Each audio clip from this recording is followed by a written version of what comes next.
Pagpapatawad daw ang kailangan para makausad ka sa iyong kasalukuyan. Ikaw, kapuso, handa ka bang magpatawad kaagad kahit na hindi ka pa handa? Dear Papa Dudut, ako nga pala si Ruben o mas kilala sa tawag na Beben. Nanay ko po nagbigay ng palayaw kong Beben. Kaya naman pinanindigan ko na lamang. Sa kasalukuyan ay 30 anyos na ako at nangyari ang ibabahagi ko sa inyo may 5 taon na ang nakakaraan. Ito ang kwento ng pagtago ko sa katotohanan. Isang katotohanan na matagal kong pinangarap na ipakilala sa lahat. Pero dahil may kailangan akong protektahan ay nagawa ko yung talikuran, Papa Dudut.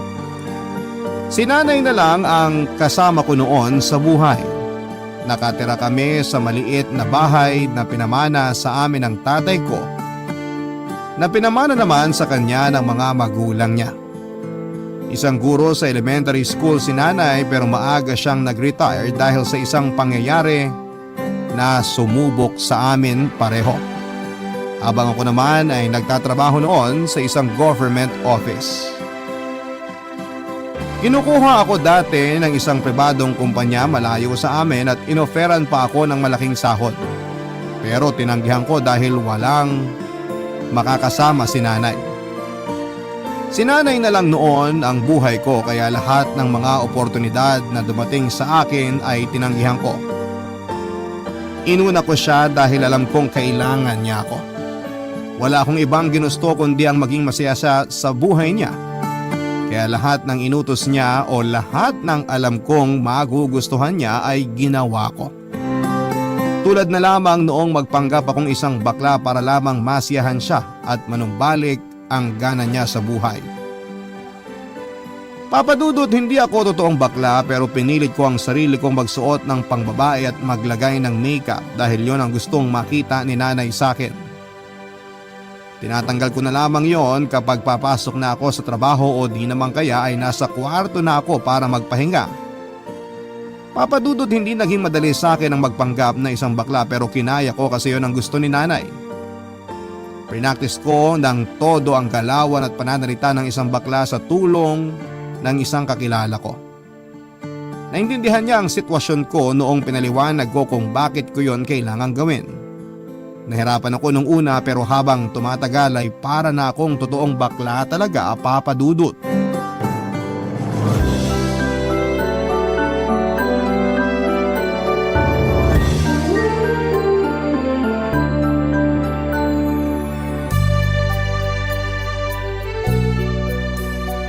Parang di ko naman bagay ang pink na lipstick, Beben. Bagay sa inyo, Nay. Nagmumukha akong maputla lalo. Tingnan mo ngang mabuti sa salamin, no? Kulang lang sa punas ang salamin nyo, Nay. Magtiwala kayo sa akin. Napakaganda nyo sa pink lipstick na yan. Parang gusto kong gamitin uli yung pulang lipstick ko. Wag na yun. Sumubok naman tayo ng bago.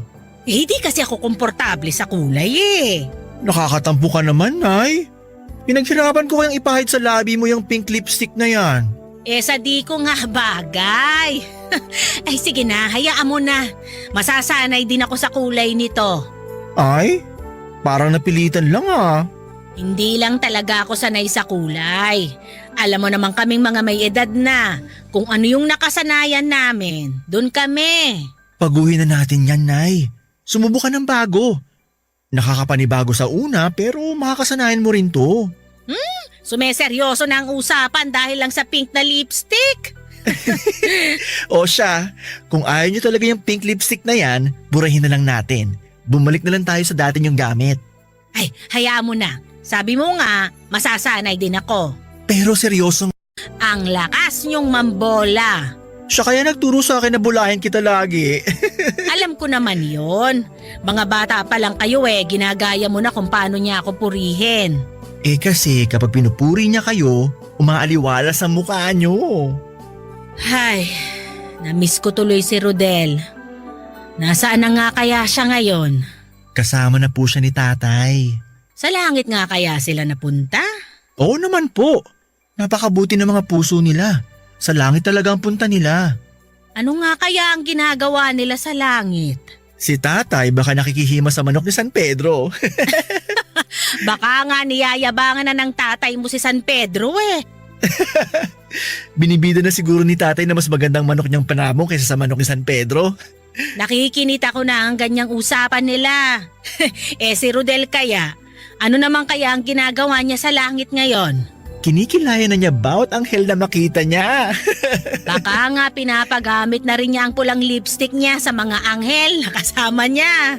Yung lipstick na pinabaon niyo sa kabaong niya? Oo.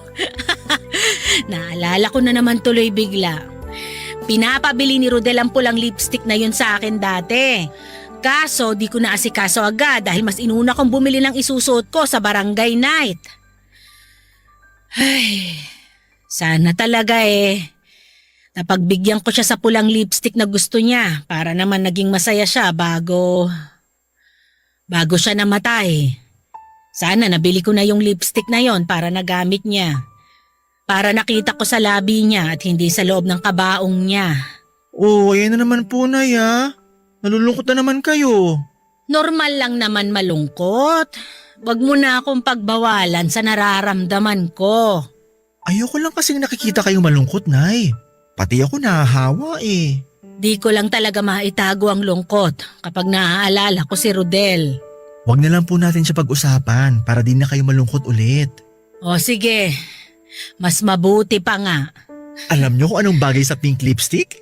Yung green na bestida niyo. Yung regalo ni tatay sa inyo nung... Oh, Nay. Pasensya ka na, bebe, anak. Hindi ko lang talaga makayanang itago ang lungkot. Tahan na po. Hayaan mo na muna akong malungkot, anak. Hayaan mo na muna ako, ha?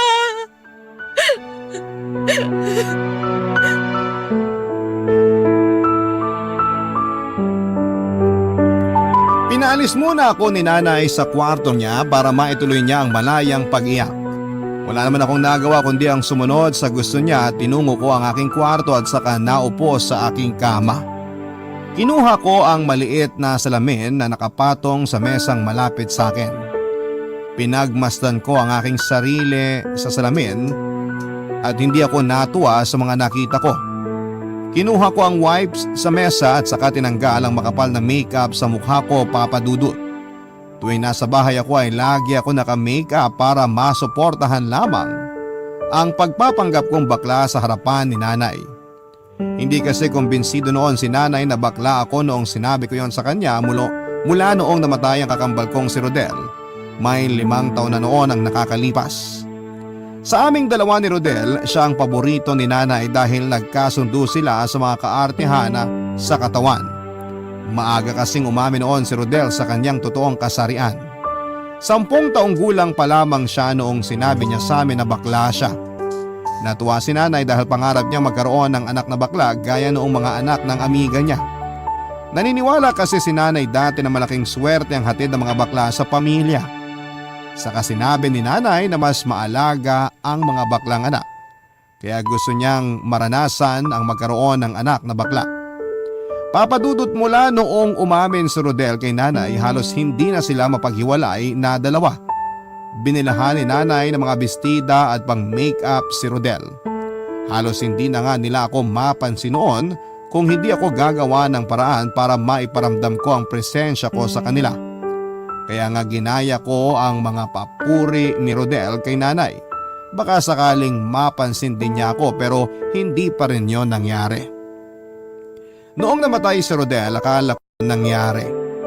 Kahit inalagaan ko na si nanay ng todo after mamatay ni Rodel, ay hindi ko pa rin maramdaman na nakikita niya ako.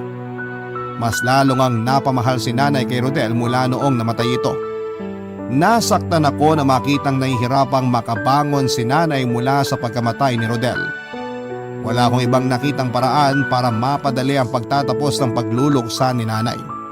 Hanggang sa naisipan kong magpanggap na bakla at gayahin ang naging buhay ni Rodel. Sa simula ng pag-amin ko noon ay hindi ako pinaniwalaan ni nanay. Hindi ko naman siya masisisi dahil kulang ako sa ensayo para maipakitang bakla talaga ako sa harapan niya.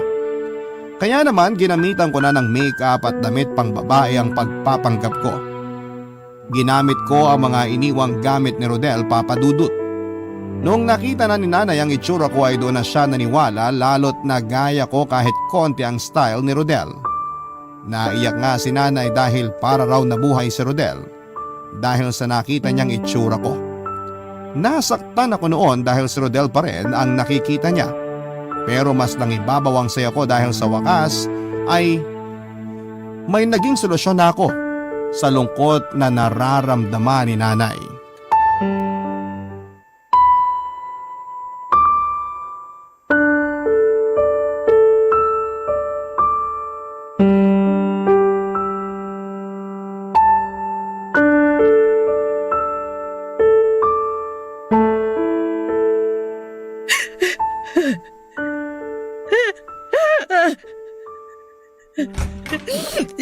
Nay, Bebe! narinig ko po kayong umiiyak. Ayos lang po ba kayo? May masakit po ba sa katawan nyo? Wala naman. Ano po bang problema? Napanaginipan ko na naman si Rodel. Ay, wag niyo na po kasi siya masyadong iniisip para di niyo siya nadadala hanggang sa panaginip. 3 araw ko na siyang di naiisip. Kaya siguro siya nagparamdam sa panaginip ko. Baka akala niya kinalimutan ko na siya. Malayong malayo na si Rodel sa atin, Nay. Hindi na siya gagawa ng paraan para ipilit ang presensya niya sa atin. Parang sinasabi mo na dapat lang kalimutan na natin ang kakambal mo. Porke pa matagal na siyang patay. Hindi naman po sa ganun. Mali lang po siguro ang pagkakasabi ko. Ang ibig ko lang po sabihin gusto na rin ni Rodel na makalaya kayo sa kanya. Ayaw niyang nakikita na di pa rin kayo tapos sa pagluluksa. Habang buhay kong ipagluluksa si Rodel! Hindi po kasi pwedeng hindi na tayo umusad sa buhay dahil lang sa pagkawala ng isang tao sa buhay natin. Lang? Ganyan ba kababaw ang tingin mo sa pagkawala ng kakambal mo? Lang sa'yo to? Hindi naman po. Dapat nga parehas tayo nagluluksa ngayon dahil kapatid mo si Rodel. Kapatid mo yung namatay, kakambal mo. Lagi kayong magkasama nung nabubuhay pa siya. Nalulungkot ako hanggang ngayon dahil hindi ko na siya makakasama kahit kailan. Pero alam ko kung nasan man siya ngayon, ayaw niya na magmukmuk na lang tayo dahil lang sa pagkawala niya. Lang na naman! Para ka lang nawala ng suklaya! Ipahinga niyo na lang po ulit yan, Nay. Pabalik na ako sa kwarto ko. Parang buhay si Rodel sa panaginip ko. Parang hindi siya nawala. Ay, Nay. Nakangiti siya sa akin, Beben, pero di siya nagsasalita. Nakaternong puti siya, tapos walang makeup ang mukha niya. Sa una nahirapan akong kilalanin siya, pero nung initian na niya ako, alam kong siya ang kakambal mo. Niyakap ko siya pero di ko naramdaman na yumakap siya babalik. Parang ang lambot ng katawan niya nung nahawakan ko siya. Natakot ako baka mabali ko siya ang Rodel ko!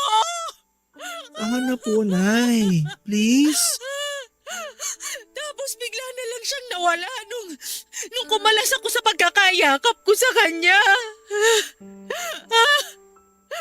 Gusto ko siyang hanapin, habulin. Kahit ano, basta maabutan ko lang siya, pero hindi ko na siya nahanap.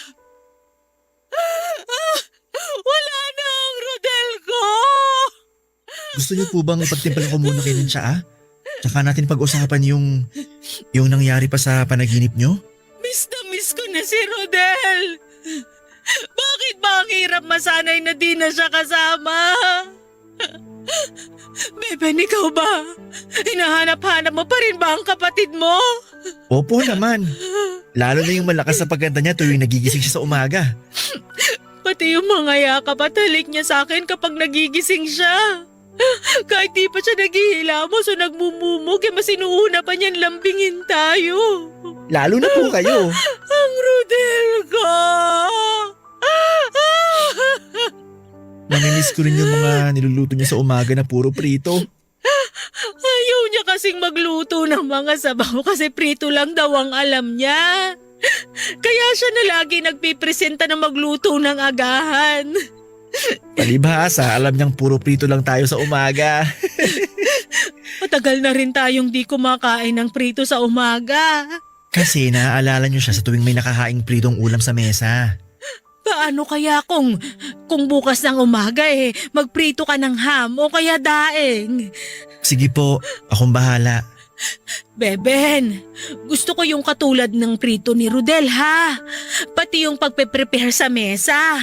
Kailangan maglagay ka ng mga kalachuchi sa mangkok. Tapos dapat may nakahandang kaping barako at baterol. Susubukan ko po. At kung hindi naman sobra, baka pwedeng humiling pa sa'yo. Kahit ano po, Nay. Humiling lang kayo. Pwede bang isuot mo ang damit at sapatos ni Rodel? Isuot mo habang kumakain tayo ng agahan. Piliin mo yung lagi niyang sinusuot kapag naghahanda ng almusal natin.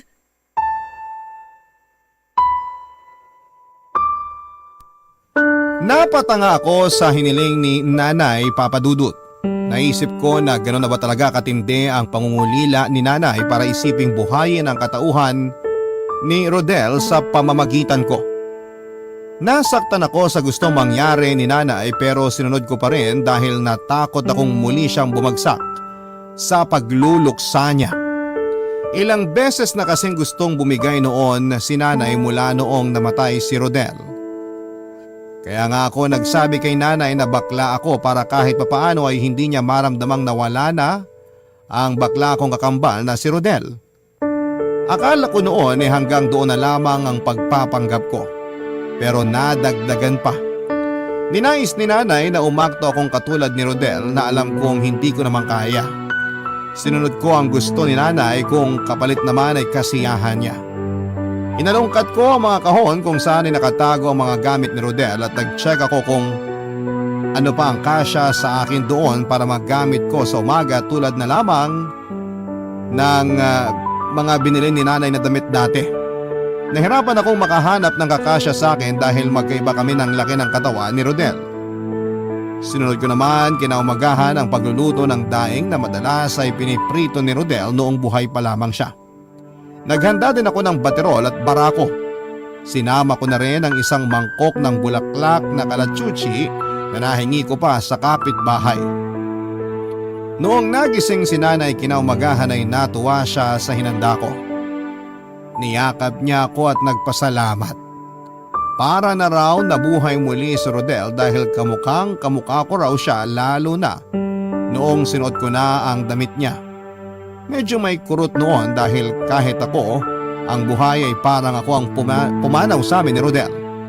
Naramdaman ko na mas mahal talaga ni Nanay si Rodel kesa sa akin dahil nagawa pa niya akong pakiusapan para gawin lahat ng mga ginagawa ni Rodel noong nabubuhay pa siya. Marami pang ni-request sa akin si Nanay na gawin ko na ginagawa ni Rodel noong nabubuhay pa lamang siya. Pinilit ni Nanay na kumanta ako tuwing umaga, Papa Dudut. Pinilit din ako ni Nanay na sabayan siyang manood ng mga horror movie dahil yon ang nakahiligan nila ni Rodel dati. Mahina ang loob ko sa panonood ng mga nakakatakot dahil biglang naninikip ang dibdib ko at madalas akong binabangungot. Pero pinagbigyan ko si Nanay. Hindi ko na halos makilala noon ang sarili ko dahil puro panggagaya na lamang kay Rodel ang ginagawa ko.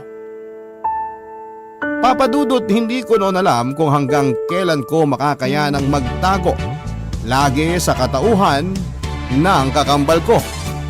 Barangay Love Stories. Barangay Love Stories. Dati kasi, noong mga unang buwan na namatay si Rodel ay hindi siya kumakain at nakakulong lamang sa kwarto. Tinakbo ko pa siya sa ospital dahil kahit tubig ay tinatanggihan niya. May mga pagtatangka rin siya sa buhay niya na nagpa-stress sa akin. Ilang gabi ko siyang binantayan, wag lamang niyang maisipang sumunod kina Rodel at kay tatay. Wala akong maisip na tamang paraan para umayos ang lahat noon, Papa Dudut. Nahirapan po akong pagsabayin ang pagluluksa ko sa pagkamatay ni Rodel at ang pag-aalaga kay Nanay. Sinubukan kong kumuha ng kasambahay na magbabantay kay Nanay pero tinanggihan niya. Pinilit ko pero nagalit siya dahilan para mas lalo siyang malungkot.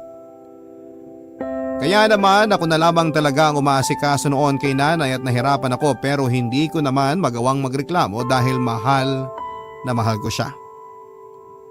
Kung merong mang ibang nakaalam sa pagpapanggap ko, yon ay walang iba kundi ang long-time girlfriend ko na si Jelly. Hindi alam noon ni nanay ang tungkol sa amin dahil nga nagpanggap akong bakla. Kami na ni Jelly bago pa man mamatay noon si Rodel at bala ko na sana siyang ipakilala kay nanay pero mas nang ibabaw sa akin ang magpanggap munang bakla. Wala naman akong ibang gusto noon kundi ang makabangon si nanay kaya sinabi ko ang sitwasyon ko kay Jelly.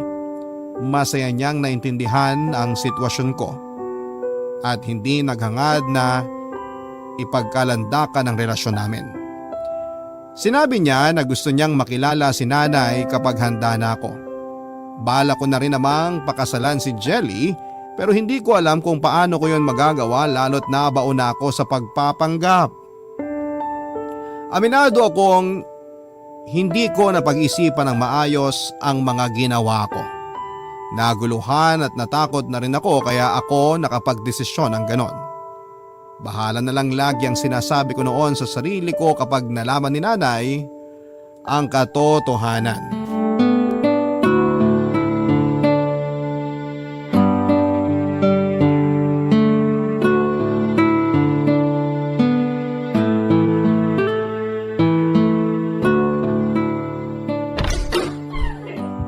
Pasok ka, Jelly. Sure ka bang hindi uwi kagad ang nanay mo? Baka maabutan niya ako rito. Mamayang gabi pa raw ang uwi niya. Nagbili na siya. Masusolo natin tong bahay hanggang mamaya. Upo ka. Salamat. Ang ganda pala nitong bahay niyo, no? Parang ganito yung napapanood ko sa TV eh. Yung bahay na pinamumugaran lagi ng mga ligaw na kaluluwa at engkanto. Grabe naman to. Pero oo. Pinamana pa kasi ito sa tatay ko ng mga magulang niya. Tapos minana naman namin nung namatay siya. Ganitong mga bahay yung gusto ko talaga eh. Excited na akong tumira dito. Uy, baka naman iniisip mo na minamadali kita makipag-live-in sa akin o pakasalan ako ha? Huwag mong isipin yun.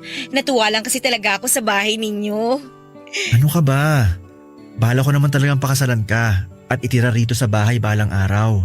Para kasing nalungkot ka nung sinabi ko sa'yo eh. Nalungkot, oo. Kasi alam mo naman ang sitwasyon ko, di ba? Oo naman. Kaya nga sinabi ko na hindi naman kita minamadali. Kung ako lang, gusto ko pakasalan na kita ngayon pa lang pero… Pero hindi pa pwede dahil sa nanay mo. Ay, mas lumala nga ang lagay niya ngayon eh. Alam mo bang minsan kailangan ko magpanggap na ako si Rodel? Kailangan magayo ko ang boses at galaw niya. Yun na lang nagpapasaya kay nanay. Pinasayaw pa nga niya ako eh. Tulad nung sinayaw ni Rodel sa Foundation Day. Ay, parang hindi naman yata tama yan. Alam ko. Pero wala naman akong ibang magawa. Masaya na rin ako na nakikita siya nakangiti kahit papano. Eh paano ka naman? Sabi ko nga, masaya na ako basta masaya si nanay. Hanggang kailan? Ay, malay mo bukas matanggap na niyang wala na si Rodel. Tapos pwede ko nang aminin na di ako bakla. Tapos pwede na kita ipakilala. Tapos aayain na kita magpakasal. Tapos titira ka rito. Tapos magiging masaya tayo Beben, Bakit? mahal kita. Mahal din kita. Hindi ko alam kung paano mo malulusutan tong nangyayari sa'yo ngayon. Pero gusto ko lang malaman mo na nandito lang ako. Wala akong hawak na solusyon pero nandito lang ako. Salamat. Alam mo, bagay sa yung bestida mo ngayon ha. Pink na pink, no? Mukha kang cotton candy na naglalakad. Grabe ka naman. Bestida to ni Rodel. Ginamit niya nung 16th birthday namin. Pinabili niya kay nanay. Eh ikaw, ano pinabili mo sa nanay mo? Wala. Bakit naman wala? Kahit damit na isusuot sa birthday nyo? Medyo may kamahalan na kasi tong bestida ni Rodel eh. Nahiya na rin ako magpabili kay nanay. Panay na kasi ang daing ni nanay na halos mabutas na yung bulsa niya dahil sa presyo nitong bestida. Dapat meron ka rin kahit sombrero o kaya necktie, ganun. Hayaan mo na. Di naman ako masyado sa gamit. Ayos na sa akin kahit ano lang yung meron. Buti nagkasya pa sa'yo yung bestida ni Rodel, no? Isipin mo, 16th birthday pa niya nagamit yan? Mabuti nga, nagkasya talaga. Eh paano, laki ng pinayat mo? Di naman. Anong hindi naman? Halos wala ka ng pisngi dahil sa kapayatan.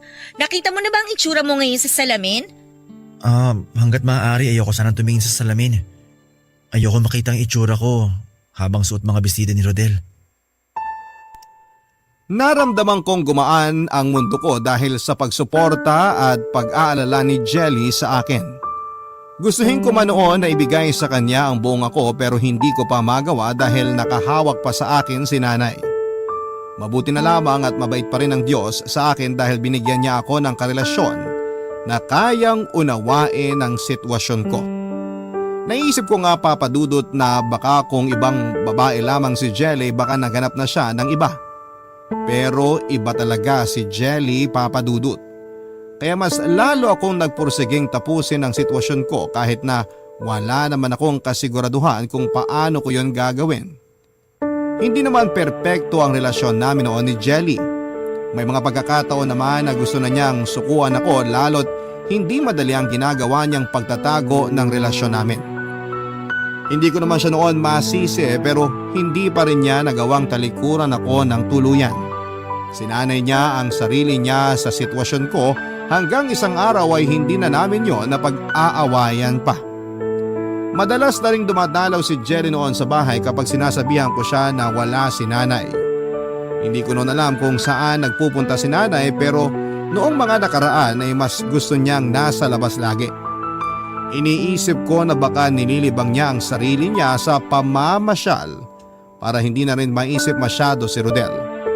Naging malaking pabor naman yon sa akin dahil hindi ko na kailangang makita pa ang kalungkutan niya.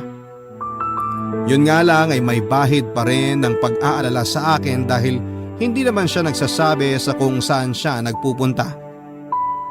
Pangpalubag loob ko na lamang siguro noon na nakakauwi pa rin siya ng maayos. Kapag umuwi si nanay noon sa bahay, nakangiti siya madalas at maaliwalas ang kanyang itsura. Kaya kung ano man ang ginagawa niya noon o kung saan man siya nagpupunta ay masaya na rin ako. Papadudot dahil nga sa dalas na hindi naglalagi si nanay noon sa bahay, ay pinapatulog ko na doon si Jelly. Kung sakali mang biglang umuwi noon si nanay, nagtatago na lamang si Jelly sa kwarto hanggang sa pumasok na si nanay sa kwarto niya.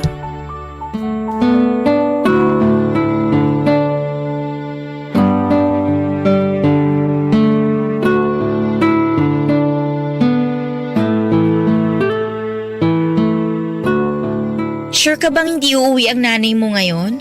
Oo, sigurado ako. Nagdala siya ng damit eh. Baka mamaya biglang dumating yun patay tayo. Huwag nang mag-worry, di yun darating. Beben! Nay! Bakit gulat na gulat ka riyan? Akala ko po kasi di kayo uuwi ngayon. Mukha kasing uulan nakalimutan ko ang payong ko. Teka nga, sino ba tong kasama mo? Sino ka, Ineng? Nay, siya po si Jelly. Siya po ang... Ako po yung best friend ni Beben sa trabaho, tita. Aba, akalain mong may kaibigan pala tong si Beben ko. Mabait po si Ruben. Si Beben. Marami po siyang kaibigan sa trabaho.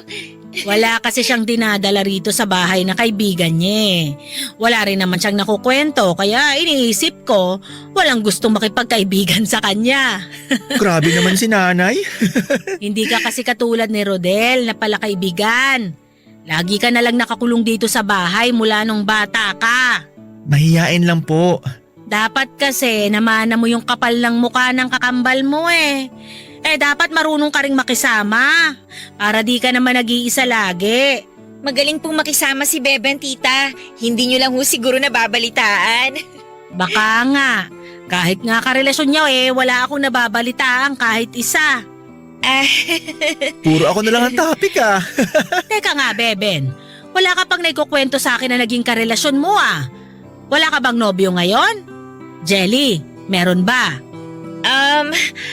Si Beben po ang makakasagot niya, tita. Beben, may nobyo ka na ba? Nobyo? Hindi naman kita pinagbabawalan kung gusto mong magkaroon ng boyfriend Sabihin mo lang, baka matuwa pa ako. Nay, Meron po siyang karelasyon, tita. Sige, ako na lang po magchichismis. Talaga? Jelly! Mahal na mahal po si Bebe ng karelasyon niya. Handa nga raw po siya maghintay hanggang handang-handa na si Bebe na ipakilala kayo sa kanya.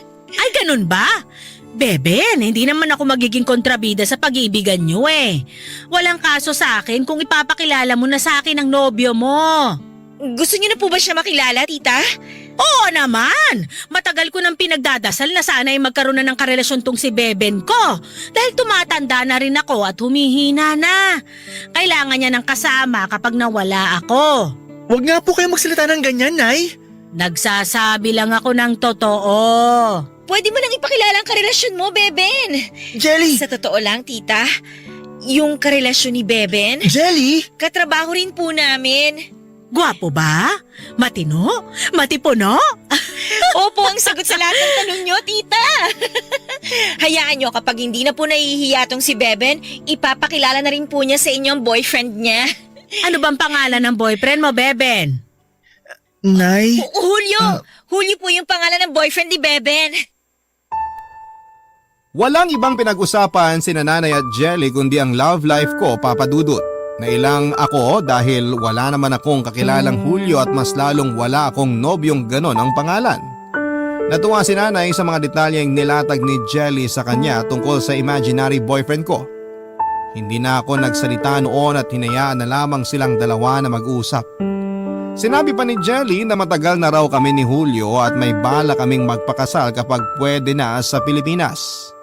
Sinabi rin ni Jelly na may kaya si Julio at hindi magiging pabigat sa akin kapag nagsama na kami. Pansin ko ang kakaibang kislap sa mga mata ni Nanay habang nakikinig sa mga kasinungalingan ni Jelly. Hindi ko maintindihan ang mararamdaman ko noon. Naghalong inis at tuwa, Papa Dudut. Inis dahil nga nagsinungaling si Jelly tungkol sa love life ko. Tuwa naman dahil nakita kong nabuhayan at naging masaya si Nanay. Dahil late na noon ay hinayaan na ni Nanay na matulog si Jelly sa bahay. Pinagamit niya ang kwarto ni Rodel pero nang nakatulog na si Nanay ay sinundo ko si Jelly para papuntahin sa kwarto ko. Masaya si Jelly noon at niyakap ako dahil sa wakas daw ay nakilala na rin niya si Nanay. Nakaramdam ako ng kurot sa puso ko dahil matagal na palang gustong makilala ni Jelly si Nanay. Pero dahil sa sitwasyon ko ay hindi ko yon nagawa. Imbis na magalit ako noon sa pagsisinungaling niya ay hinalikan ko na lamang siya at nagpasalamat. Gusto ko sana noon na kumprontahin siya tungkol sa pagsisinungaling niya. Pero nakita kong good mood si Jelly. Ayoko namang masira yon noon dahil lamang sa argumento. Pinagpaliban ko muna ang pakikipag-usap sa kanya tungkol sa mga napag-usapan nila ni Nanay. Gusto ko lang noon na makatulog na katabi si Jelly dahil siya lamang noon ang pinagkukunan ko ng lakas. Sa mga panahong yon, nabagsak ako. Barangay Love Stories. Barangay Love Stories. Maagang nagising si Jelly para makabalik na sa kwarto ni Rodel bago pa magising si Nanay. Noong nagising na si Nanay ay sakalang lumabas ng kwarto si Jelly. Inaya ni Nanay si Jelly na magagahan. Nagpakwento pa nga si Nanay kay Jelly tungkol kay Julio. Nakinig lang ako sa mga kasinungalingan ni Jelly. Hindi na ako natuwa, Papa Dudut, dahil pati si Jelly nadamay na sa nabuo kong kasinungalingan. Sinubukan kong pahintuin si Jelly sa pagkukwento bago pa siya malubog pero hindi siya nagpapigil. Napagalitan pa ako ni Nanay dahil sa pananaway na ginagawa ko kay Jelly. Na bad mood ako nung umagang yon at napansin na yon ni Jelly. Nagpaalam na siya sa amin ni Nanay na uuwi na raw siya dahil kailangan pa raw niyang maglaba. Hindi ko naman siya pinigilan pa dahil parang gusto ko na rin siyang umalis noon bago pa siya makapagdagdag ng panibagong kasinungalingan kay Nanay. Hinatid ni Nanay hanggang sa sakay ng jeep si Jelly. Hindi ko na muna kinausap si Jelly para iparating sa kanya na hindi ako okay sa pagsisinungaling niya, Papa Dudut. Pagkabalik ni Nanay sa bahay ay nagtimpla siya ng kape. Nakinig siya sa radyo habang nakaharap sa may bintana. Hindi pa rin ako noon umalis sa hapagkainan dahil parang nawalan ako ng lakas na tumayo. Tahimik lang noon ang paligid namin ni nanay noong sinarado na niya ang radyo. Wala ni isa sa amin ang piniling magsalita, Papa Dudut. Hinayaan naming maglakbay ang katahimikan sa pagitan namin. Pareho kaming may gustong sabihin noon pero hindi namin magawang iparating sa bawat isa. Lumipas siguro ang halos 1 oras bago ako nagpasyang tumayo na. Inayos ko ang pinagkainan namin at saka dinala yon sa lababo. Sa sobrang tahimik ng paligid ay nangibabaw ang lakas ng agos ng gripo. Napalingon tuloy si nanay sa akin at saka lumapit. Inilagay niya ang tasang pinagkapihan niya sa lababo at saka ako kinausap. Kunwari ay wala akong naririnig noon dahil sa lakas ng gripo. Pero agad niyang sinarado ang gripo at saka pinilit akong kausapin. Wala akong nagawa kundi ang harapin si nanay, Papa Dudut.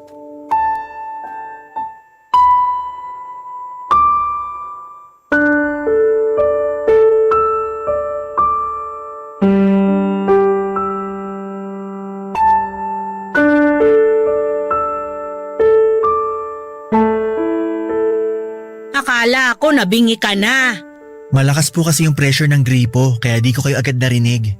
Baka kasi may gumugulo na naman sa isipan mo kaya di mo ko narinig. Wala po. Dahil ba sa nobyo mong si Julio? Nagagalit ka ba dahil binuking ka ni Jelly sa akin? Nako, hindi po. Napansin ko kasi na natahimik ka bigla nung nag-uusap kami ni Jelly tungkol kay Julio. Wala po yun, Nay. Huwag mo sanang masamain yun, anak. Gusto ko lang din namang may malaman sa nangyayari sa'yo. Di ka naman kasi nagkukwento sa akin. Hindi lang po siguro ako komportable na pag-usapan ng love life ko. Dapat masanay ka na. Si Rodel nga kahit crush pa lang binibida na sa akin. Wala pa man din nangyayari, ang dami na agad niyang naplano sa crush niya. Hindi naman po kasi ako si Rodel. Alam ko naman yon, pero sana magaya ka sa kanya. Gusto niyo rin ba ako mamatay? Hala, grabe naman yan. Ang ibig kong sabihin, sana lang maging katulad mo si Rodel. Ano pong ibig niyong sabihin? Huwag ka sanang ma-offend ha. Kasi yung kabaklaan mo parang nakukulangan ako. Parang di pa yan yung best mo. Kailangan ko po ba mas kapalan pang makeup ko? Mas maiksing bestida? Mas makapal na bra? Para kasing pilit, Beben Hindi kagaya kay Rodel, mas maaliwalas tingnan, mas natural. Hindi ba? Ginagamit ko na rin ang mga damit niya para maging katulad ko na siya? Bakit parang di pa kayo masaya? Ay sige, mukhang naiinis ka na. Sinasabi ko lang naman. Huwag na lang natin pag-usapan, baka magalit ka pa Ano pa bang kulang, Nay, para magawa ko na? Kailangan po ba bawat makasulubong ko sa daan batiin ko, ibeso ko? Kailangan ba lahat ng kapitbahay natin gawin kong kaibigan? Kasi yun ang ginagawa ni Rodel nung nabubuhay pa siya? Wala namang masama kung susubukan mo. Malay mo makatulong sa'yo para di ka na laging nag-iisa. Alam niyo kung bakit lagi ako nag-iisa? Kung bakit di ko magawang makihalubilo sa iba? Kasi kayo yung lagi kong inuuna. Inuuna ko lagi yung kabakanan nyo. Di ko kayo maiwang mag-isa kasi takot ako. Takot ako na baka maisipan yung sundan si Rodel at tatay. Hindi naman kita inoobligang samahan ako Hindi nga po. Pero Nay, ang laking konsensya sa akin kung papabayaan ko lang kayo. Ako pa ang may kasalanan kung nakakaramdam ka ng konsensya. Nay, hindi po sa... Minsan, di ako sinisi ni Rodel kahit may pagkukulang ako sa kanya. Pero ikaw... Kasi si Rodel yun, hindi ako. Magkaiba kami, Nay. Ay, mali ko nga siguro na isipin na kaya kong buhayin si Rodel sa katauhan mo. Mali nga po. Maling-mali. May sarili akong katauhan, Nay. Kahit anong mangyari, hindi ako magiging si Rodel. Bakit hindi mo subukan? Kasi ayoko. Kahit kailan talaga di na lumakas ang loob mo. Lagi kang pinanghihinaan ng loob. Hindi kagaya Hindi ni Rodel, no? Si Rodel na magaling, si Rodel na malambing, si Rodel na sakto sa panlasa niyong kabaklaan, si Rodel na kahit may mali, wala kayong pakialam. Siya lang bang anak niyo, Nay? Ginagawa ko lang inspirasyon si Rodel para maayos mo ang buhay mo. Maayos ang buhay ko? Ano ba sa tingin niyo ang buhay ko? Patapon? Ikaw ang nagsabi niyan. Sana pala bumarkado na lang ako sa labas. Hindi ko na lang sana binulok ang sarili ko dito sa bahay kasama kayo. Pagmuni-munian mo lahat ng sinabi mo sa akin ngayon. Pagbalik ko, aabangan ko ang paghingi mo ng tawad.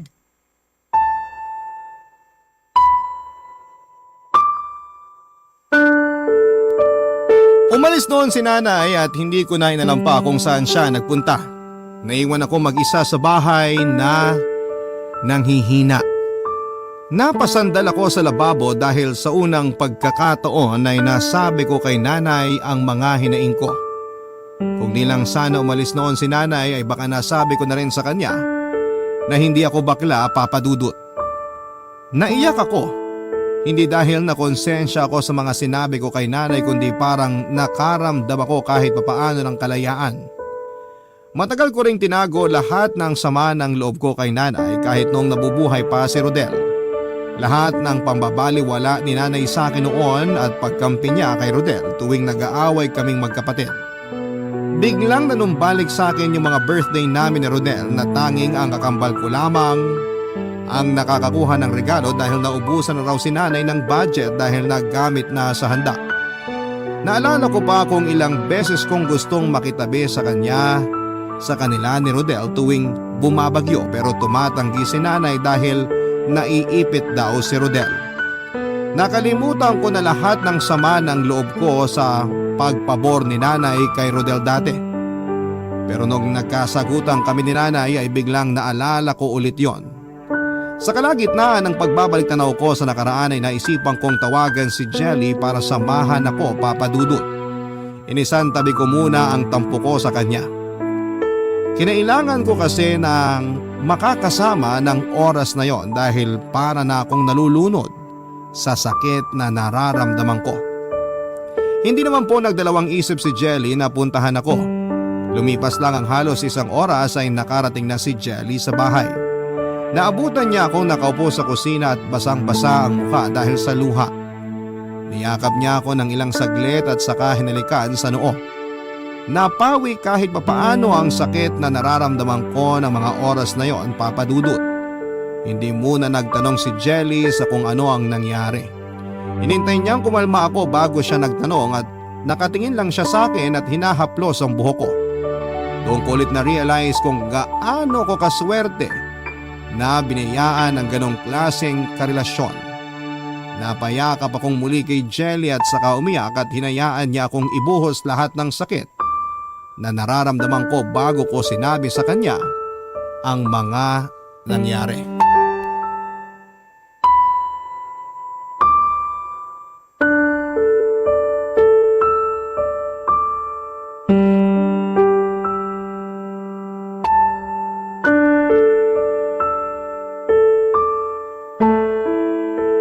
Ano bang nangyari? Nag-worry ako sa'yo ah. Pasensya ka na kung naistorbo kita. Hindi ka nakakaistorbo kahit kailan. Si nanay kasi Oh, nasan siya? umalis. Nagtalo kami. Bakit? Napapagod na kasi ako, Jelly. Alam ko. Kaya ako nakapagsalita ng masasakit kay nanay. Ay, gusto mo bang mag-sorry sa kanya? Pwede ko naman siyang hanapin. Baka hindi pa siya nakakalayo. Ayokong humingi ng sorry. Nasaktan niya ako. Sinabi ko lang sa kanya nararamdaman ko, kaya bakit ako hihingi ng sorry? Mula pagkabata, kinimkim ko na lahat ng sama na loob ko sa kanila ni Rodel. Ngayon nagkaroon na ako ng pagkakataon para sabihin yon, bakit parang ako pa yung masama? Ako na ngayon na pagkaitan, di ba? Alam ko naman yun. Kaya lang, alam ko rin hindi mo matitiis ang nanay mo. Ikaw nga ang nagsabi, di ba? Lahat ng sakripisyo mo, ginagawa mo para sa kanya. Nakakapagod magsakripisyo kung binabali, wala lang naman yun. Gusto mo bang aminin mo na sa kanya yung totoo? Para makita niya kung gaano kahirap ang sinasakripisyo mo, maging masaya lang siya. Hindi ko pa alam. Hindi ko pa alam ang gagawin. Basta ang alam ko lang ngayon, kailangan kita. Huwag mo akong iwan, Jelly, ha? Ikaw na lang kakampi ko eh. Hindi kita iiwan. Sasamahan kita. Mahal na mahal kita. Mahal na mahal din kita. Sana sapat na ang halik para maramdaman mong nandito lang ako.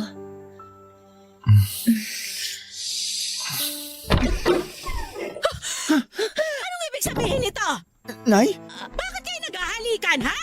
Magpaliwanag kayo! Tita, Sinusubukan mo bang gapangin ang anak ko para mapunta sa'yo? tita, hindi po. Hindi ka na nahiya! Kababae mong tao, tinutukso mo tong anak ko! Sa tingin mo papatulan ka niya? Maging lalaki ka muna bago mangyari yon! Nay, tama na po.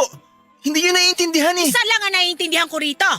Sinusubukan kang akitin itong malanding babae na to! Ha!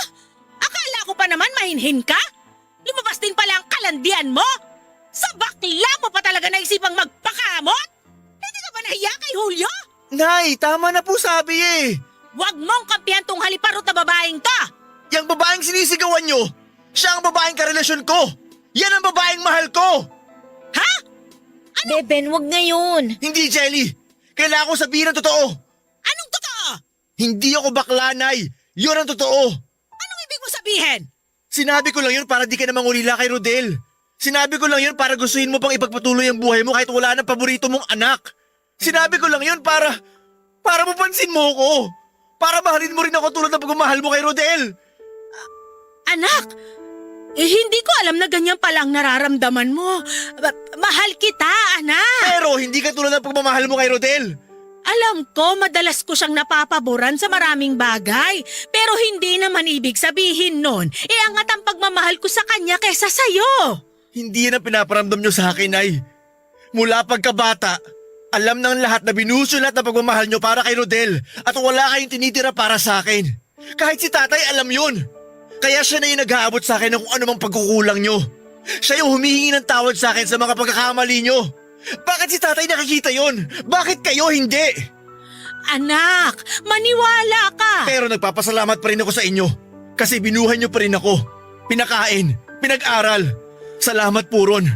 Habang buhay kong tatanawin sa inyo yon, Nay. Anak, babawi ako. Babawi ang nanay. Sana noon pa, Nay. Sana noon pa. Nung di pa ako pagod. Nung kaya ko pang maghintay. Nung kaya ko pang umunawa.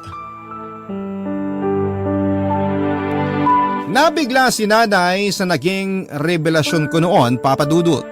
Alam kong natauhan siya at gusto niyang bumawi pero hindi ko siya pinayagan. Gusto ko kasi noon na paglaanan muna ng oras ang sarili ko dahil naubos ako ng ilang taon sa pag-unawa kay nanay. Umalis ako noon ng bahay para tumira muna kina Jelly. Nagsabi naman ako kay nanay, Papa Dudut. Nung una ayaw niya dahil gusto niyang maayos muna namin ang samahan namin. Sinabi ko naman sa kanya na balang araw ay babalik ako at pag-uusapan namin ang lahat. Nang ulit siya na huwag akong umalis pero Papa Dudut kailangan kong gawin yon. Kailangan ko mag-ipon muli ng pagmamahal para sa sarili ko dahil naubos lahat ng yon kay nanay. Hindi ko balak isumbat sa kanya lahat ng nagawa ko para sa kanya pero minsan o madalas bilang isang tao, kailangan po nating sabihin lahat yon sa kanila para makita nila kung ano ang mga nakuha nila sa atin. Wala naman akong balak talikuran habang buhay si nanay. Gusto ko lang munang magpakawala ng galit para makapagsimula na akong magpatawad. Sa ngayon ay sinusubukan naming ayusin ni nanay ang relasyon namin. Sa loob halos ng 5 taon ay sinikap kong remedyuhan ang nawasak naming pagsasama ni nanay. Nahirapan ako dahil meron pa rin akong naitatagong sama ng loob sa kanya. Nagpa-therapy na rin po ako, Papa Dudut, at doon nga ay lumalabas ang naging epekto ng pangbabaliwala ni nanay sa akin noong bata pa lamang ako. Kaya pala ako nahirapang magpatawad kay nanay dahil masyado nang naging malalim ang iniwan niyang sugat sa akin. Bukod kasi sa mga nakwento ko sa inyo ay marami pa siyang nagawang masasakit sa akin. At bilang respeto na lamang sa kanya ay hindi ko na po babanggitin pa sa radyo. Gusto ko na lamang po mag-heal, Papa Dudut. Gusto kong maghilom ang mga sugat na iniwan sa akin ng nakaraan. Gusto kong umusad sa kasalukuyan pero ayaw kong pilitin ang sarili kong kalimutan na lamang lahat kung alam kong hindi ko pa kaya. Ang paghilom para sa akin ay hindi dapat minamadali. Ang paghilom ay nangyayari lamang oras na matanggap mo na lahat ng dahilan kung bakit ka nasaktan. Maraming salamat po sa pagbasa ng aking liham.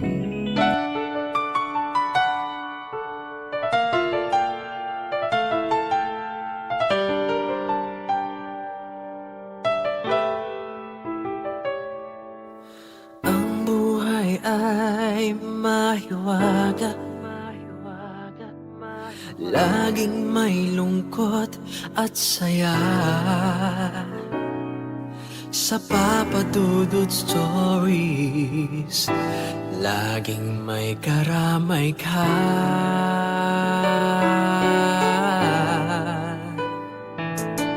Mga problemang kay bigat, dito ay pakikinggan ka. Sa Papa Dudut Stories, kami ay iyong kasama. Dito sa Papa Dudut Stories, ikaw ay hindi nag-iisa.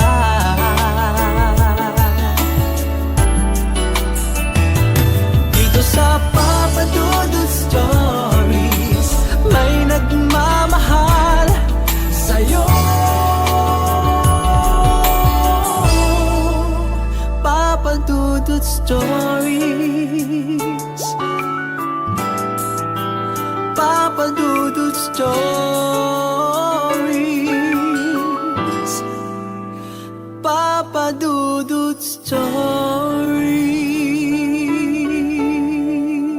Dear Papa Dudut, magandang araw sa inyo at sa ating mga kabarangay. Tawagin niyo na lamang po ako sa pangalang Neri. Hindi ko po tunay na pangalan. 25 years old, nakatira dito sa Maynila at nagbabantay ng isang maliit na tindahan. Na-discover ko ang inyong programa na Barangay Love Stories nang lumawas ako dito sa Maynila para magtrabaho. Ilang taon na rin ang nakakalipas at ngayon lamang ako nagkaroon ng lakas ng loob na sumulat sa inyo kahit alam ko na pwede akong mabash dahil sa kwentong ibabahagi ko sa inyo. Pero dahil ramdam ko na may aral po itong maiiwan sa ating mga kabarangay, ay nilakasan ko na ang loob ko na gawin ang liham na ito. Papa Dudut, laking probinsya talaga ako at hanggang high school lang din ang natapos ko. Marami po ako naging iba't ibang trabaho noon dahil hindi magaan ang buhay namin. Ulila na ako sa mga magulang at nakikitira sa bahay ng ate ko na may asawa at anak na rin. Hanggang sa naglakas loob na akong lumuwas ng probinsya. Mabuti na lamang at may pinsan po akong handang tumulong sa akin ng panahon na yon, Papa Dudut.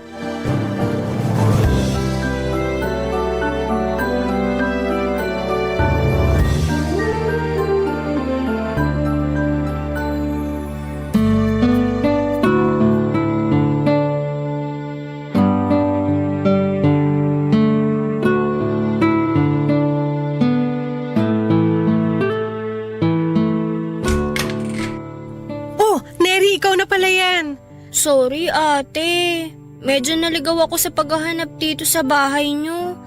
Magkakamukha kasi halos lahat ng mga bahay dito sa subdivision. Tapos magkakalayo pa. Kaya natagalan ako sa paglalakad at paghahanap dito sa address nyo. Ganito talaga dito. Maraming naliligaw. Halika, pasok ka na. Salamat, Ate Lorna. Parang ang konti naman yata ng dala mong gamit. Isang bag lang talaga? Oo, hindi rin naman kasi ako mahilig bumili ng mga damit kaya konti lang talaga ang mga gamit ko. Karamihan nga ng laman ng bag ko, mga importanteng papel ko lang din. Ay nako, buti ka pa. Matipid. Ako kasi napakagastos ko. Hindi ko mapigilan bumili ng mga bagong bag, sapatos, lalo na kapag gusto ko yung design. Turuan mo nga ako maging matipid. Sige ate, tuturuan kita. Madali lang naman yun. Lagi mo lang isipin na hindi mo naman magagamit lahat ng mga bibilihin mong gamit. Pero grabe, ang laki pala talaga nitong bahay nyo. Hindi naman masyado. Sakto lang. Anong hindi masyado? Ito pa lang sala nyo. Kasing laki na halos ng pinagsamang sala, kwarto at kusina dun sa bahay ng kapatid ko. Maliliit naman kasi talaga ang mga bahay sa probinsya. Pero nakakamiss ang sariwang hangin doon Sobra, ate. Pagbaba ko pa lang ng bus kanina, halos maubo-ubo na ako dahil ang kapal at itim ng usok sa paligid. Ganun talaga rito. Masasanay ka rin sa paglipas ng mga araw at buwan na nakatira ka rito sa amin. Sweetheart, nakita mo ba yung relo ko? Di ko kasi mahanap sa kwarto natin eh. Ay oo, sweetheart. Binulsa ko muna tong relo mo. Nakita ko kasi kanina sa tabi ng TV. Eto Ayun, salamat sweetheart. Diyan ko lang pala naiwan, nakala ko sa office. Oh, may bisita pala tayo? siya yung sinasabi ko sa'yo na pinsan kong galing probinsya. Si Neri. Neri si Arthur, live-in partner ko. Hi, Kuya Arthur. Hi din, Neri. Sana magtagal ka rito sa bahay kasi may pagkatamad tong ate Lorna mo eh. Uy, grabe ka naman sa akin. Aray! Ang sakit naman ng hampas mo sa balikat ko, sweetheart.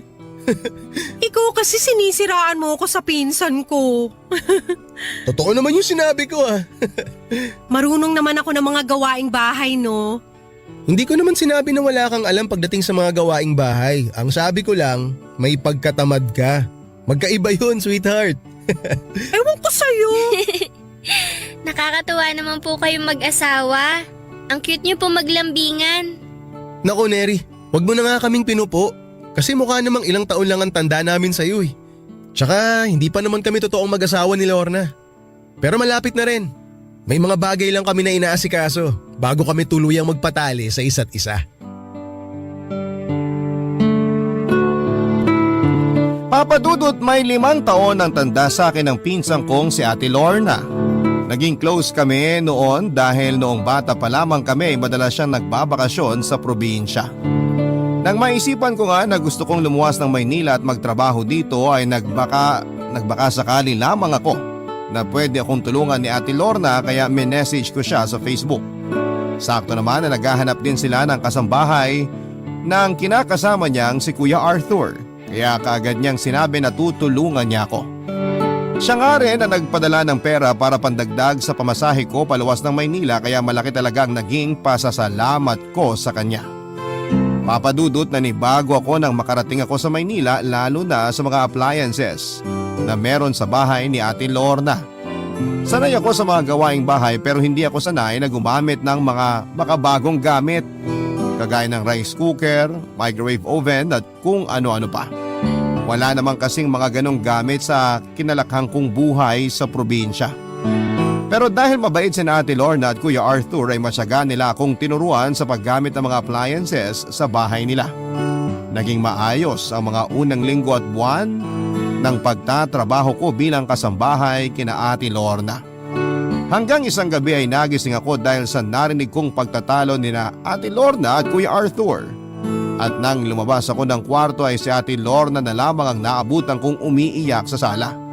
Dahil lumabas na pala ng bahay si Kuya Arthur, Papa Dudut.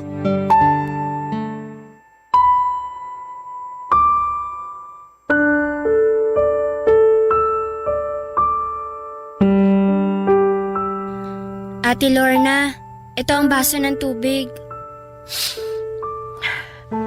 Salamat, Neri. Gusto mo na mag-init ako ng tubig para magawan kita ng tsaa? Hindi na. Ayos na tong tubig.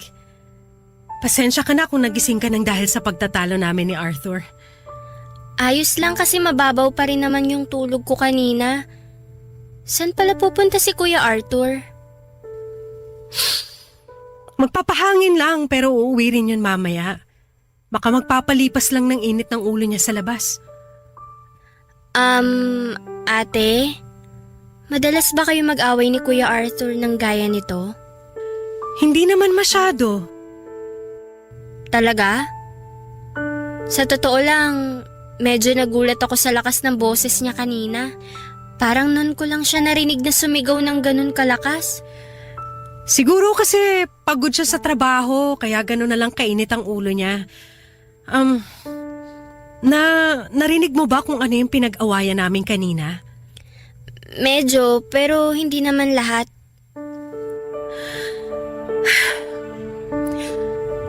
Tama naman kasi yung sinabi ni Arthur kanina. Kasalanan ko kung bakit hanggang ngayon wala pa rin kaming anak. Ano ba talaga nangyari, ate? Kung okay lang naman na malaman ko, pero kung ayaw mo magkwento, maiintindihan ko naman. Okay lang, Neri. Ang totoo, pakiramdam ko, kailangan ko rin ng kausap ngayon eh. 4 years ago kasi, pilinano na talaga namin ni Arthur ang magkaroon ng anak. Kaya lahat ng payo ng doktor para makabuo kami ng baby, sinunod namin.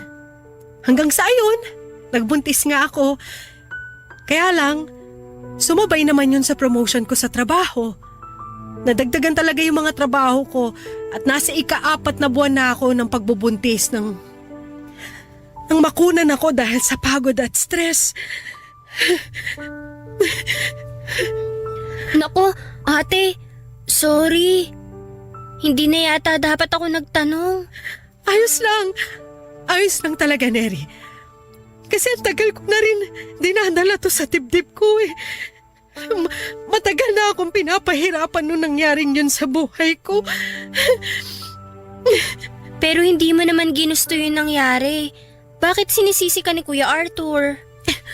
Sinabihan na kasi ako ng doktor na mahina ang kapit ng bata at kailangan ko ng sapat na pahinga.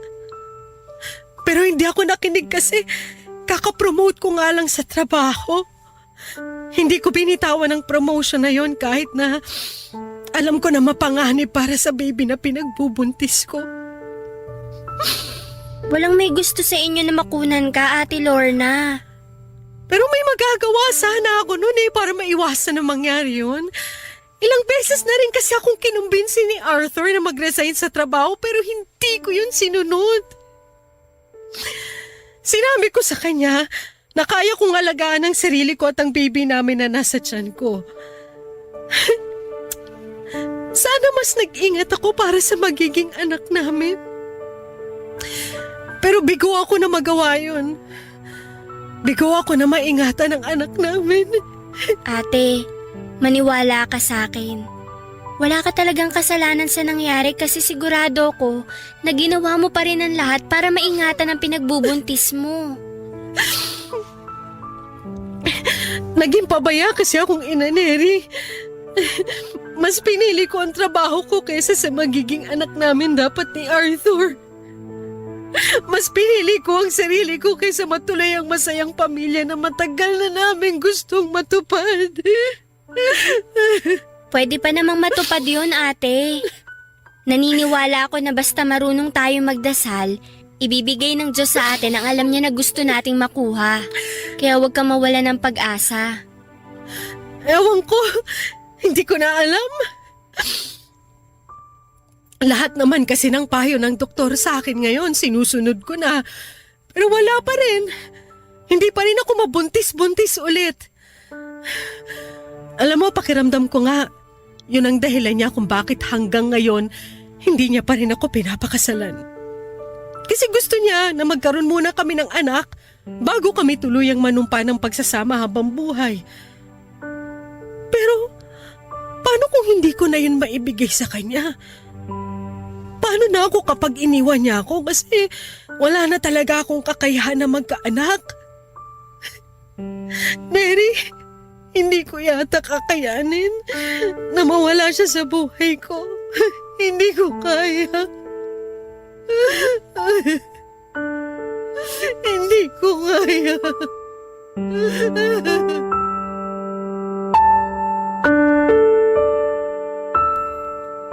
Papadudot na awa talaga ako noon kay Ate Lorna.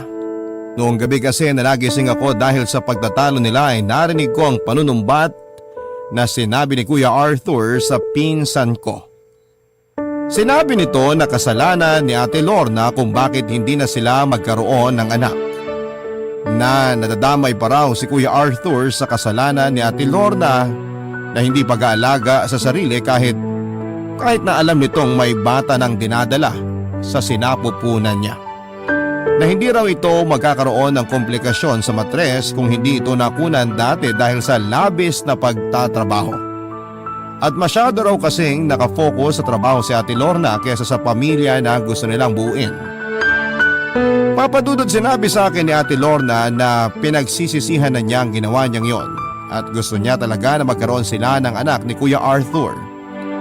Sinunod naman daw niya ang lahat ng bilin sa kanya ng doktor pero bigo pa rin siya na mabigyan ng anak si Kuya Arthur. Sinabi ko sa kanya na magdasal siya dahil walang imposible sa Panginoon. Ibibigay ng Panginoon, Papa Dudut, ang lahat ng tulong at lahat ng kanyang minimithi kung siya po ay mananalig lamang. Sa tamang panahon, darating ang biyaya at kagustuhan nila na magkaroon ng anak. Barangay Love Stories. Barangay Love Stories. Papa Dudut, kagad din namang nagkaayos na Kuya Arthur at Ate Lorna. Kagaya ng nakwento ni Ate Lorna ay madalas lang na ganoon si Kuya Arthur kapag lasing ito o kaya ay stress sa kanyang trabaho. Doon madalas na nauungkat ang nakaraan nilang dalawa, lalo na ang tungkol sa pagkamatay ng baby nila. Pero kapag lumipas na yon ay si Kuya Arthur din mismo ang nakikipagayos kay Ate Lorna. Doon ko nakita na mahal din talaga siya ni Kuya Arthur dahil sa kabila ng nagawa ng pinsan ko ay binabalikan pa rin siya nito. Papa Dudut, mahigit 1 taon na akong nagtatrabaho kina Ate Lorna nang makilala ko si Alexis. Nagtatrabaho siya bilang driver sa isang pamilya na nakatira malapit lang din sa amin. Nagkapalagayan kami ng loob hanggang sa maging boyfriend ko na siya, Papa Dudut. May itsura din po si Alexis. Singkitin ang kanyang mata, moreno at matipuno ang pangangatawan. Tumagal din ang mahigit kalahating taon ng relasyon naming dalawa hanggang sa mabuntis ako. Kaya lang nang malaman niya yon ay sinabi niya sa akin na hindi pa siya handang magkaanak. Sinisi niya pa ako at sinabihan na dapat daw ay nag-iingat ako para hindi ako nabuntis. At pagkatapos ng araw na yon ay hindi ko na siya muling nakita o na-contact pa, Papa Dudut.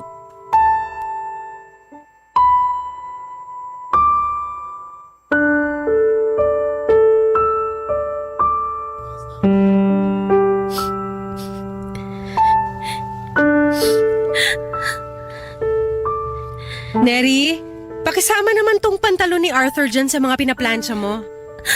Sige ate. Yung blouse ko pala na kulay pula, nasama mo ba sa mga nilaban mo kaninang umaga? Oo ate. Nasama ko na yun sa mga nilaban ko. Ah, sige. Baka kasi gamitin ko bukas. O nga pala, pumunta ka sa palengke mamaya pagkatapos mo magplansya. Bumili ka ng karne ng baboy, bagoong, sibuyas, tsaka bawang. Nagre-request kasi ng binagoong ang baboy si Arthur para sa hapunan mamaya. Pero ako naman ang magluluto, kaya makakapagpahinga ka pagkatapos mong mamalengke. Okay, sige. Pupuntahan na lang kita sa kwarto mo kapag tapos na ako sa pamamalansya ko dito. Teka, umiiyak ka ba? Hindi, Ate Lorna. Ano lang, medyo sinisipon lang ako. Neri, huwag ka nang magsinungaling sa akin. Namumugto pala yung mga mata mo, ngayon ko lang napuna. Sa maga na mga mata mo, parang buong gabi ka umiyak kagabi ah. Ayos lang talaga ako. Sipon lang to.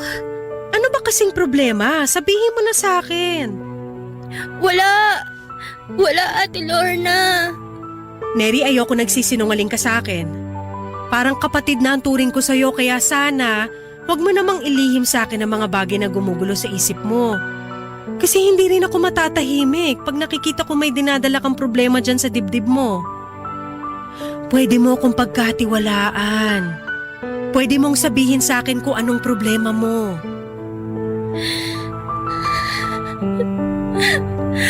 Ano kasi, ate? Buntis ako. Ha? Buntis ka? Sinong ama niyan? Si Alexis. Alexis? Yung driver dun sa malaking bahay na may automatic na gate? Oo, siya nga. Alam na ba niya yung tungkol sa pinagbubuntis mo? Oo, alam niya na rin, ate. Anong sabi niya? Anong plano niyong dalawa? Ayun na nga ang problema ko, ate. Mula nung nalaman niyang buntis ako, hindi ko na siya nakita pa. Ang sabi ng mga kasama niyang kasambahay sa bahay, umuwi na raw si Alexis sa probinsya nila. Hala! Paano yan? Nakukontak mo pa ba siya? May iba ka pa bang kakilala na pwedeng lapitan para makausap mo siya? Wala na, Ate Lorna. Wala naman akong kakilala na ibang kamag-anak niya eh. Tapos, lahat ng number niya na nakasave sa cellphone ko, hindi ko na rin makontak. Nako! Mahirap talaga hanapin yung tao na ayaw magpakita. Ikaw ba? Ano nang plano mo ngayon? Hindi ko nga alam, ate. Hindi ba naman kasi talaga ako ready maging nanay? Ni wala pa nga akong malaking naiipon para sa sarili ko. Tapos magdadagdag pa ako ng papakainin ko. Kung bakit naman kasi nabuo pa tong baby sa tiyan ko. Huwag mong sabihin yan. Alam mo naman na biyaya ng Diyos ang bawat batang mabubuhay sa sinapupunan ng isang babae. Kaya hindi ka dapat nagsasalita ng ganyan. Pero hindi pa nga ako ready maging nanay. Ayokong pareho kaming lumaking naghihirap ng magiging anak ko. Pwede ka naman naming tulungan ni Arthur. Pero alam mo, may naisip akong paraan para hindi ka mabigatan sa dinadala mo ngayon na problema. Hindi ko nga lang alam kung sasang-ayon ka dito sa naisip ko. Ano yun, Ate Lorna? Kung okay lang sa'yo, aampunin na lang namin ni Arthur ang magiging anak mo. At kung gusto mo, pwede rin kitang bayaran para sa baby mo. Para naman makapagsimula ka ng totoong bagong buhay, Neri.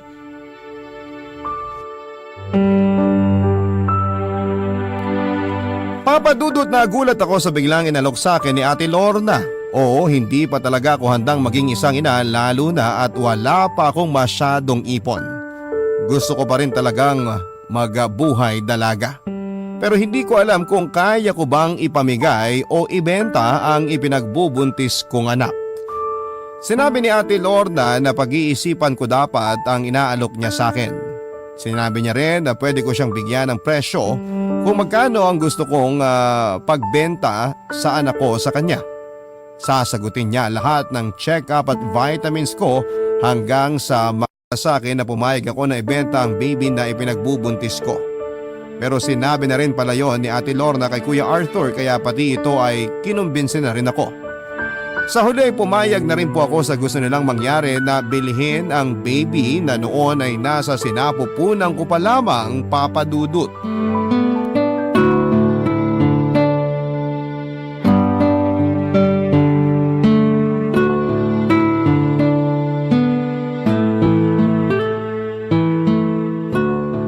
Hindi pa ba gising si Neri? Hindi pa. Kaya nga ako na rin ang nagluto ng almusal ngayon kasi alam ko na maaga ang pasok mo sa trabaho. Nandyan na nga pala yung kape mo sa lamesa. Hindi na nga lang masyadong mainit yan kasi kanina ko pa sinalin yan sa tasa mo mula sa coffee machine habang naliligo ka kanina. Gusto mo ikuha na lang kita ng bago? Naku, wag na. Okay na to. Salamat. Nagmamadali na rin ako kasi may maaga akong client meeting ngayon. May binigay nga palang bagong vitamin si doktora kay Neri kahapon. Ininom na rin niya kagabi kaya siguro napasarap yung tulog niya. Hinayaan ko na rin. Alam ko naman na makakabuti sa baby niya yung mahimbing na pagtulog. Tama ka dyan, sweetheart. Tsaka bumabawi naman siya sa mga gawaing bahay kapag gising na siya. Alam mo, sweetheart, sobrang excited na talaga ako sa magiging anak natin. Ako rin. Buti nga pumayag ka kaagad nung sabihin ko sa'yo na gusto kong ampunin natin yung pinagbubuntis ni Neri. Siyempre papahayag ako. Alam mo naman kung gaano katagal ko nang gusto na magkaroon tayo ng anak, di ba? At least ngayon, manggagaling pa sa mismong pinsan mo yung baby at hindi kung kanino lang, di ba? Yan din talaga ang nasa isip ko.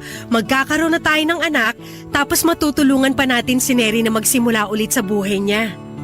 Ay, sweetheart, kailangan ko na palang umalis kasi baka malate pa ako sa meeting. Babaunin ko na lang yung sandwich na ginawa mo. Sa office ko nakakainin. Okay, sige. Sakto, naglagay na ako ng isa dito sa lalagyan.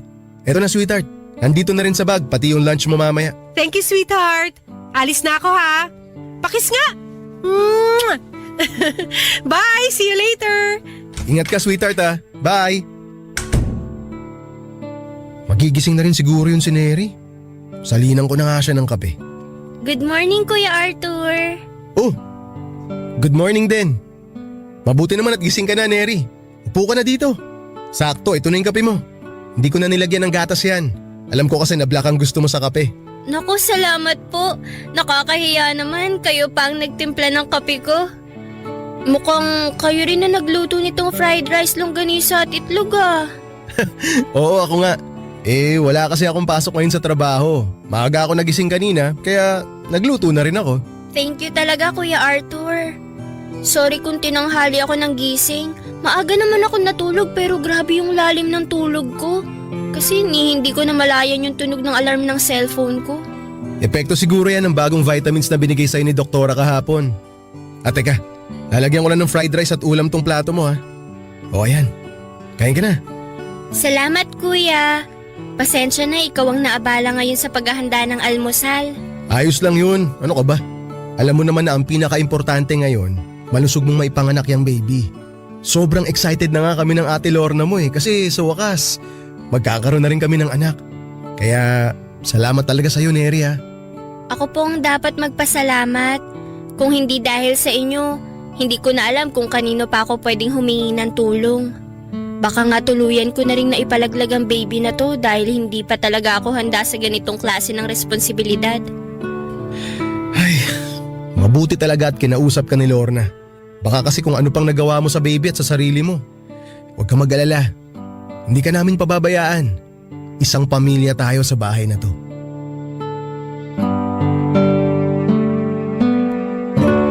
Papa Dudut, nagkwento pa noon si Kuya Arthur kung gaano niya kagusto ang magkaroon ng anak.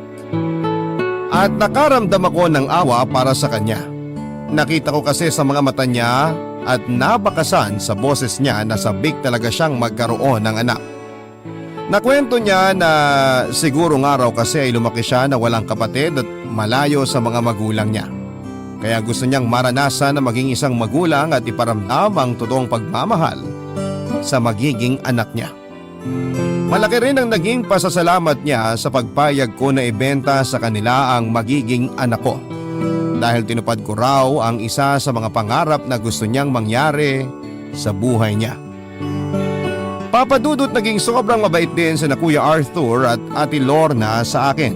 Kagaya ng sinabi ng pinsan ko ay sinagot nila ang lahat ng gastusin para sa ipinagbubuntis ko. Nahihiya na nga ako noon dahil nakikita ko na malaki na rin ang nilalabas nilang pera kaya naman bumawi ako sa mga gawaing bahay. Pero binili ni Ate Lorna na huwag na raw akong gumawa ng mabibigat na gawain dahil baka makasama raw yon sa ipinagbubuntis ko na magiging anak nila ni Kuya Arthur, Papa Dudut. Barangay Love Stories. Barangay Love Stories. Papa Dudut, sa paglipas ng mga linggo at buwan ay mas naging maasikaso si Kuya Arthur sa akin kesa kay Ate Lorna.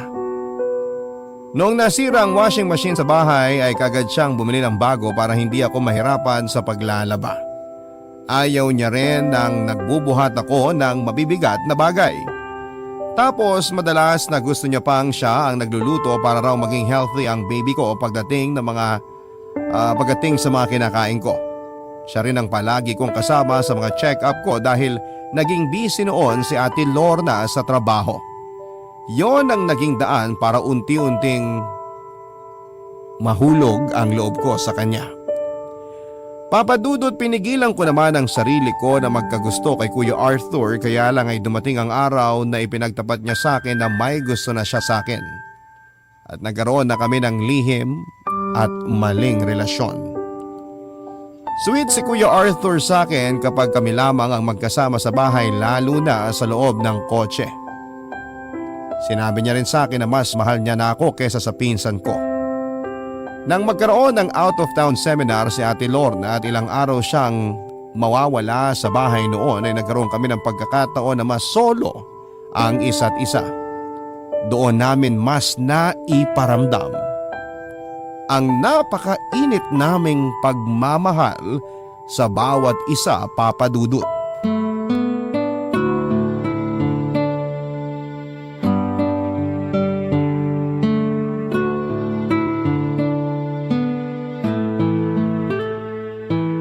Huy!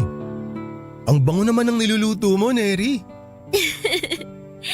Ginisang munggo lang naman to. Teka, papatayin ko lang yung apoy sa kalan kasi luto na to. Ang aga mo yata nakauwi ngayon galing sa trabaho. Inagahan ko talaga kasi gusto ko na masolo kita kahit sandali lang. Pakis nga ako rito. Kuya Arthur, wag mo akong halikan sa leeg ko, nakikiliti ako. Ay, sorry. Ang bango mo kasi kaya hindi ko tuloy napigilan na halikan ka sa leeg. Akala ko ba itong niluluto ko yung mabango? Siyempre mas mabango ka. Kaya nga, pwede ba itigil mo na yung pagtawag mo sa akin ng kuya? Hindi mo naman na ako kuya eh. Boyfriend mo na ako kaya dapat Arthur na lang ang itawag mo sa akin. Okay, sige. Arthur. Pakis nga ako sa lips.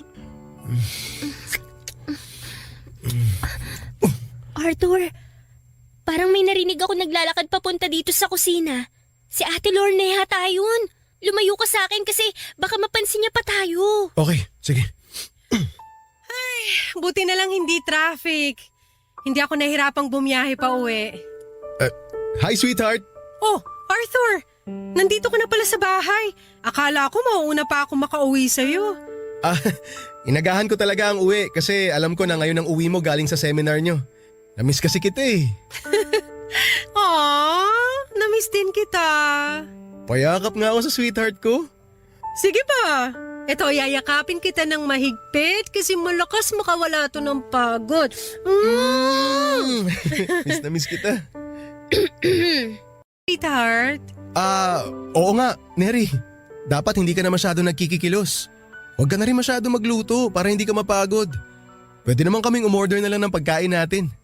Ayos lang. Hindi naman ako mabilis mapagod. At hindi rin ako sanay na hindi masyadong kumikilos dito sa bahay. Okay, ikaw ang bahala. Basta iingatan mo ang baby namin ha.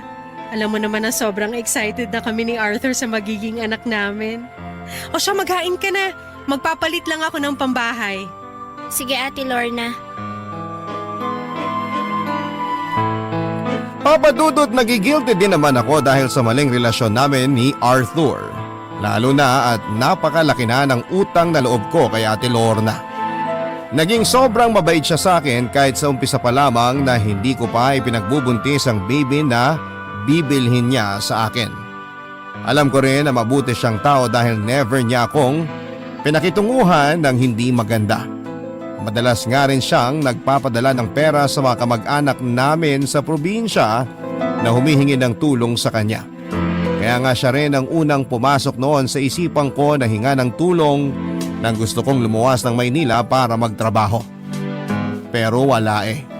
Minahal na talaga ng puso ko si Arthur at mas natatalo ng pagmamahal na yon ang konsensya na nararamdaman ko. Palagi rin kasing sinasabi sa akin ni Arthur na seryoso na siya sa kung anuman ang relasyon na meron kami noon. At mas mahal niya na rin ako kesa sa pinsan ko. Kaya naman umaasa na talaga ako na sa huli ay ako ang pipiliin ni Arthur na mas makasama kesa kay Ate Lorna, Papa Dudut.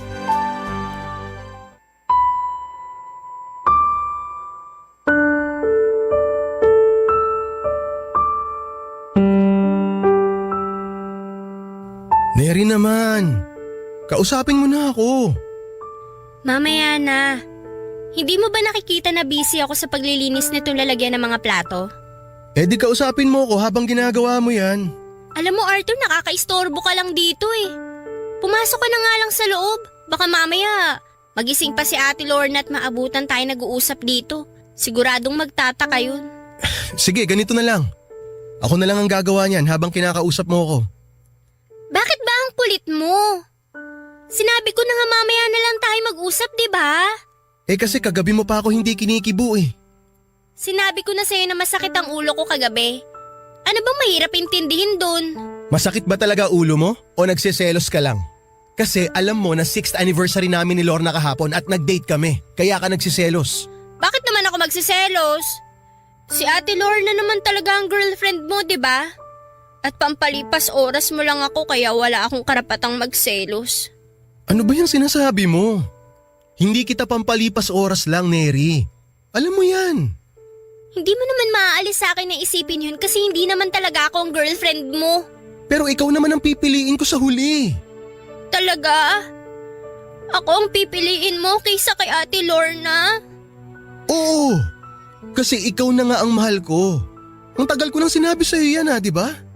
Kaya huwag ka nang umiyak. Kasi baka makasama pa yan sa magiging baby natin eh. Halika nga rito. Yakapin kita para kumalma ka. Basta ito ang tatandaan mo. Mahal kita. At wala nang magbabago ron. Okay? Anong ibig sabihin nito? Ate Lorna? Bakit nakayakap ka sa boyfriend ko, Neri? At ikaw, Arthur, ano yung narinig ko na mahal mo si Neri? Kailan niyo ba ako niloloko? Lorna, sandali lang. Magpapaliwanag ako. Pero pwede ba kumalma ka muna? Hindi! Huwag mo ako lalapitan at mas lalong huwag mo ako hahawakan! Ngayon sagutin niyo ang tanong ko! May relasyon ba kayong dalawa? Ate Lorna, sorry. Sorry! Sorry para saan? Para sa pambababoy niyo dito sa pamamahay ko? Lorna, please! Kumalma ka lang! Huwag ka sumigaw! Bakit?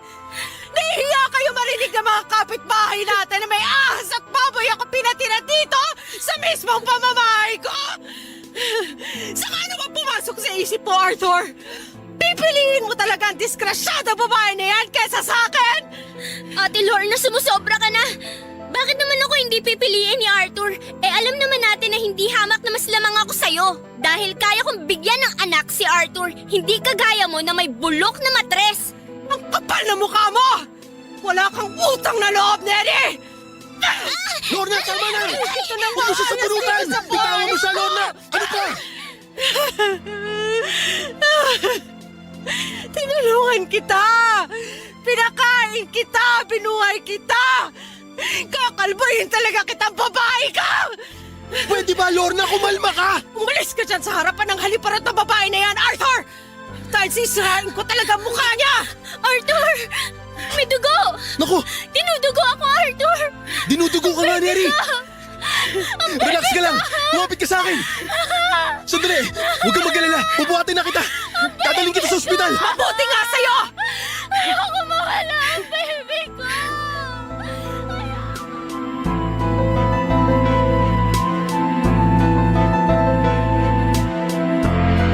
Papadudot nang makita ni Ate Lorna na dinudugo na ako ay tinigilan na niya ang pagsisigaw at pananakit sa akin.